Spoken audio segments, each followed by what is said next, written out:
So the question that we are going to discuss today is LeetCode problem number 3905, multi-source flood fill. Let's first understand its problem statement and then we will go to its solution part. So here we will be given three values. First n, m and a vector of vector sources. The n and m would be indicating the number of rows and number of column of the grid. Remember, we are not given grid. We are just given the dimension n and m. And we are given a sources vector. The sources vector will be like this. It will be having three values. It will be having three values.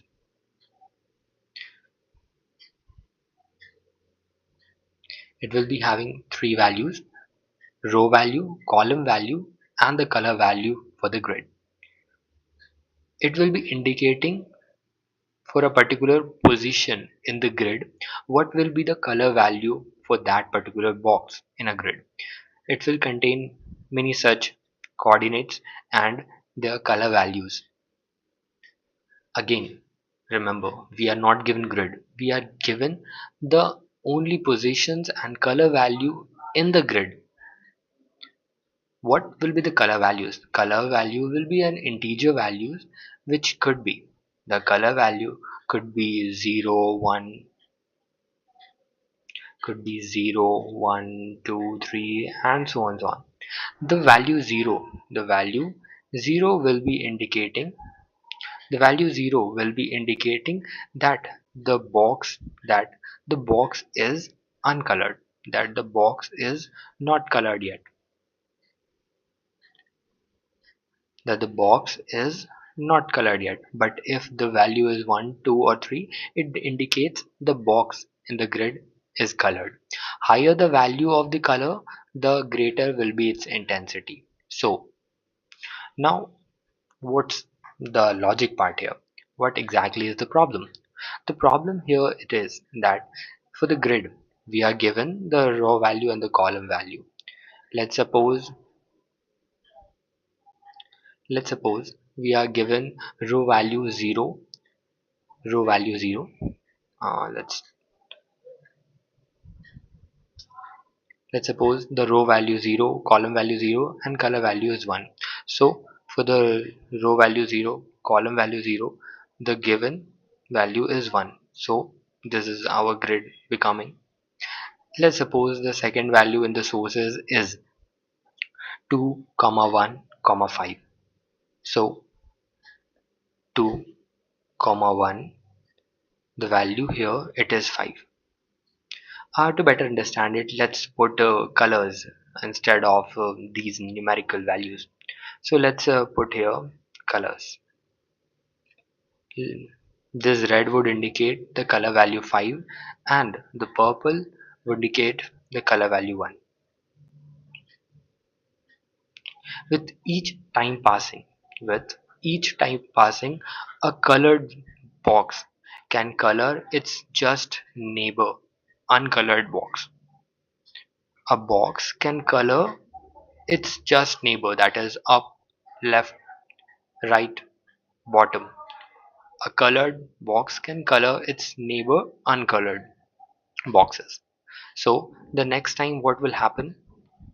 At the next time, this purple would have colored its neighbor boxes like this.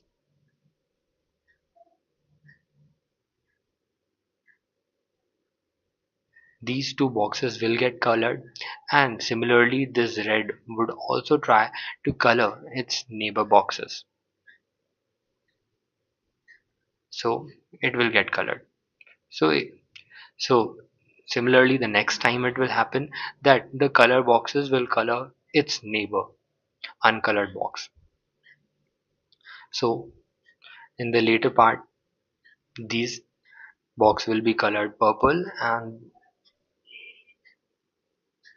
and it will be colored red here. So the final grid will be like this. These four boxes will be colored 1 and these five boxes will be colored 5. It is very simple. But the another thing we need to take care is, like,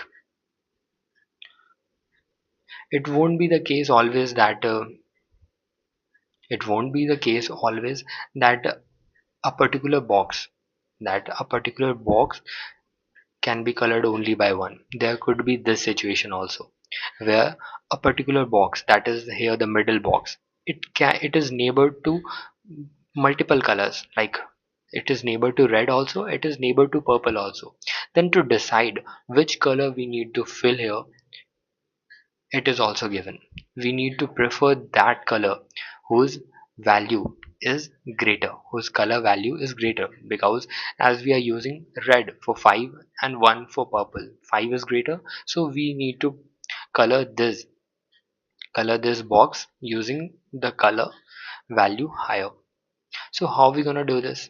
If we are going to try to just color the boxes in an order, and in the next iteration go with that particular colored boxes, then this situation will come up when we would have colored this box in a wrong manner. So what's the solution? What could be the solution? The solution part would be to use priority queue. The structure of the priority queue would be first value. It will be a pair of int and pair of int comma int. Thus, we will be having the first value of the pair as color value, and the later part will be containing the coordinates in where the color lies, so that the higher the color value will have the top priority, will be at the top always, no matter what was its order in the sources vector. And another thing, as I have mentioned earlier, that we are not given the grid, we need to create it, so we will create our grid also. Now let's walk through the approach. Let's suppose we are given 4, n is equals to 4 and m is equals to 3. That is, our grid would something look like this, and the sources value are 0 1 3, 0 1 3. We will convert that we will convert our given sources to our priority queue manner. Let's look through the code and we will be coming through this visualization again.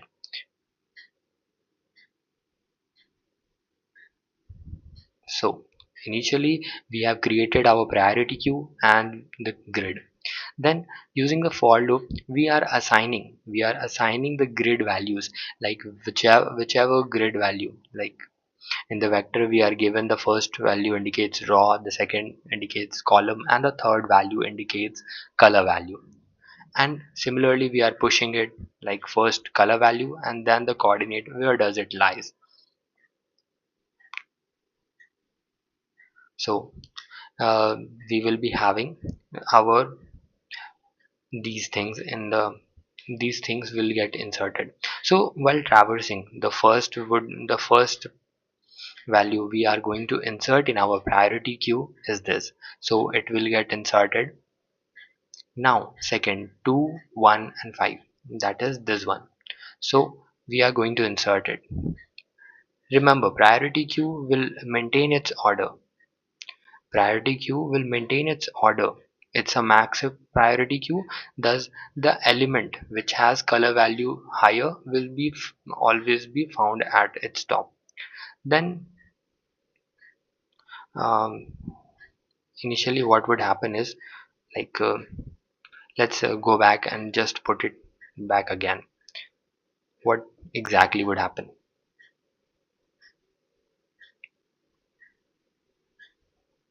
Initially this box will be inserted first, so it will get inserted. Now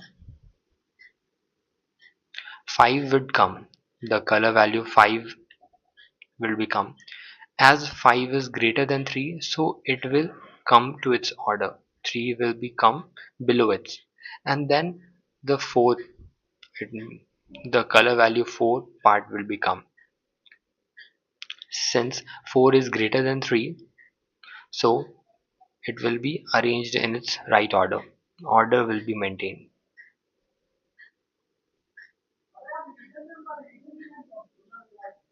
So this will be the order. So now what we're going to do is we are going to process, we are going to process the very top first element of the priority queue. Initially all the values here in the grid is 0, and by traversing we have inserted particular values. Let's suppose we are for the sake of understanding, what we're going to do is we are assigning a color value.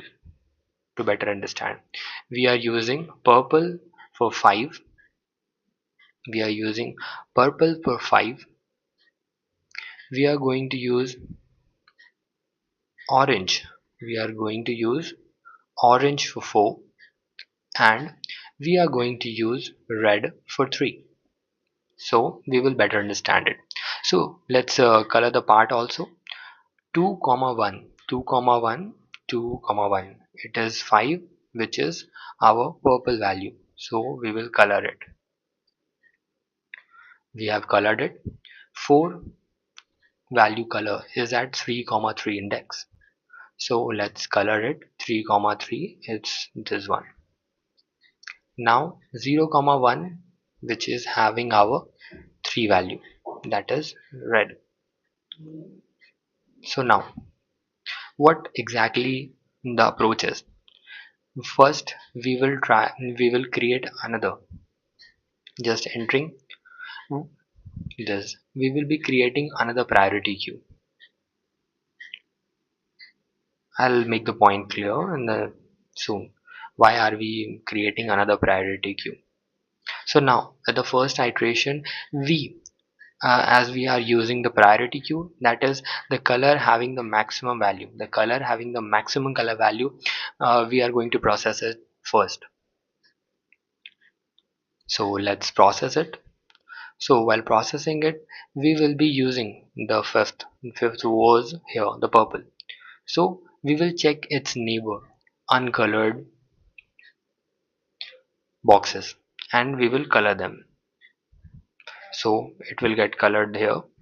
As we are coloring, as we are coloring its neighbor, those boxes will gonna be used in our next iteration, because the next time we need to perform operations, we are going to use those newly colored boxes.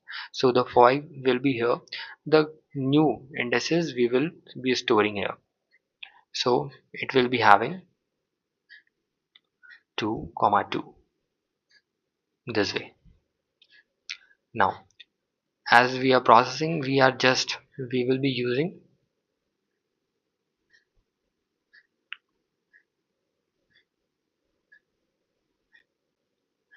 similarly we will be storing another in our priority queue. The next column value is, and the next row value column is 3 comma 1, 3 comma 1. Similarly we will be doing it for other, like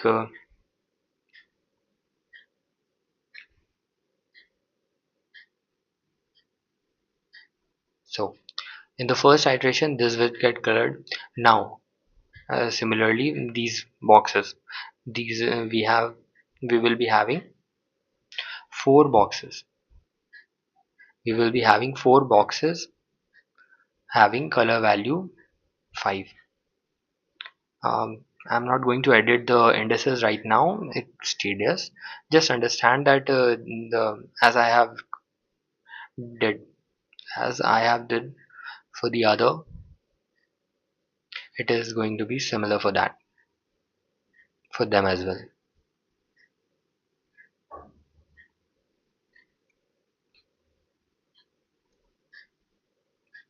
So in our new priority queue we are having this. Now we are going to process the next, now we are going to process the next, this fourth one, the box which is colored by 4. So this one, as we can see that this can't its neighbor is uncolored, is all are colored, so we can't process it, so it's simply got deleted, popping out. Now we are going to process this red one, so this get colored and this get colored in its iteration. Now the newly colored will be inserted here with their new indices. Let's put it. Uh, the new indices are 1 comma 0, 1 comma 0, and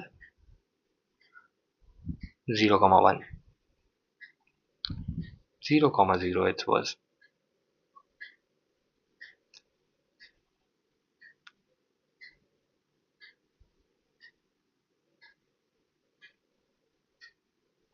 Oh, my mistake.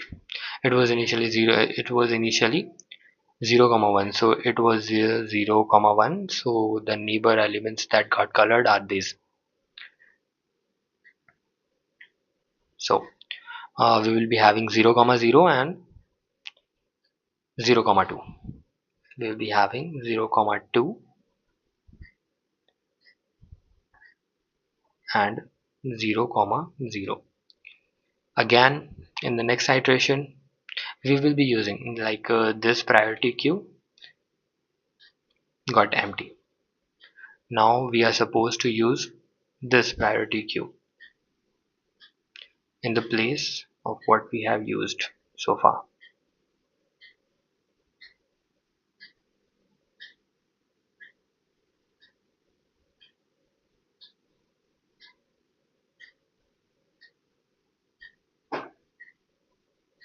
Again, the same thing will going to start.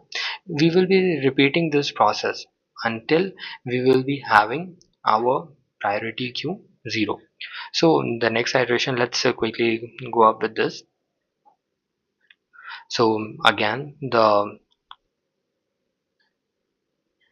color value higher will be processed first, so this will get processed and this will be our final answer. Let's quickly go through our code part. So this was the second priority queue that I have created. This is the this way I'm getting the top element